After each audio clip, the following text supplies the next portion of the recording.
This goal could be anything. जैसे for example हमने एक एजेंटिक एआई सिस्टम को बिल्ड किया एंड उसे हम एक पर्टिकुलर गोल देते हैं, जैसे I have a budget of 5 lakh rupees, help me invest in gold when the conditions are favourable.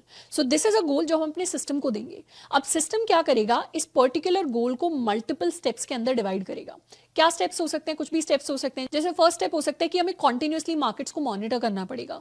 Second step हो सकता है कि हमें कोई एक पर्टिकुलर लिमिट सेट करनी पड़ेगी कि एक टाइम पे गोल्ड में इतनी ही इन्वेस्टमेंट होनी चाहिए या हमारे पोर्टफोलियो का इतना साइज इन्वेस्टेड होना चाहिए। तो इस तरीके का कोई हमें स्ट्रैटेजी रखनी पड़ेगी। उसके साथ में एक स्टेप होगा to actually execute the purchase order. अब ये जो डिफरेंट डिफरेंट स्टेप्स हैं इस गोल को अचीव करने के लिए, एक एजेंटिक एआई सिस्टम के अंदर मल्टीपल एजेंट्स को हम यूज कर सकते हैं to achieve these separate task. जैसे हमारे पास एक मार्केट मॉनिटरिंग एजेंट हो सकता है जिसका काम है मार्केट्स को मॉनिटर करना और उसमें रिकॉग्नाइज करना कि कब मार्केट डाउन जा रहा है, कब अप जा रहा है। दूसरा हमारे पास एजेंट हो सकता है एक फाइनेंशियल एडवाइजर एजेंट, जो हमें एडवाइस करेगा कि एक टाइम पे अगर 5 लाख का बजट है तो 50,000 तक ही इन्वेस्ट करना है या 1 लाख तक ही इन्वेस्ट करना है। And we could also have an execution agent जो हमसे कॉन्फर्मेशन मांगेगा, फिर जाके परचेज ऑर्डर प्लेस करेगा और लास्ट में आकर हमें नोटिफाई कर देगा वाया ईमेल और वाया सम मैसेज।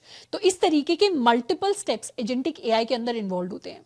तो एजेंटिक एआई के अंदर हमारे पास सिंगल एजेंट भी हो सकता है, हमारे पास मल्टीपल एजेंट्स भी हो सकते हैं which collaborate with each other, and eventually all of this happens to achieve some complex